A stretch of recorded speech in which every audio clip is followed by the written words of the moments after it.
Forex trading এ 90% ট্রেডারই কখনোই profitable tedder হইতে পারে না। এর পিছনের রিজন কি তুমি জানো?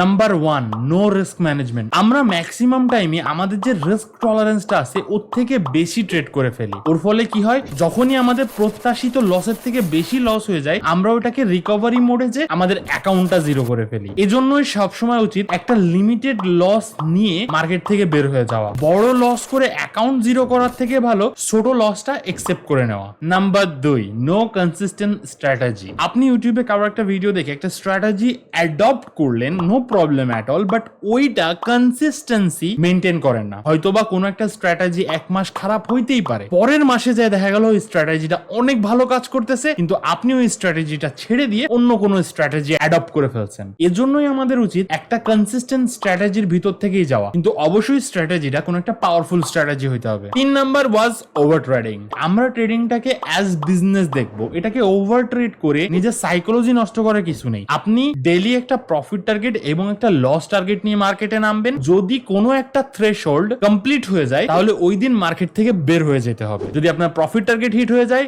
আলহামদুলিল্লাহ, আর ট্রেড করা যাবে না। যদি আপনার লস টার্গেট হিট হয়ে যায়, আলহামদুলিল্লাহ, আর ট্রেড করা যাবে না। এরকম মন মানসিকতা নিয়েই যদি আপনি মার্কেটে আসেন তাহলেই কিন্তু প্রফিটেবল হইতে পারবেন। আরেকটা সিক্রেট কাজ আছে, এটাতেও আপনি প্রফিটেবল হবেন। ওটা হচ্ছে নিচে সাবস্ক্রাইব বাটনে ক্লিক করলে।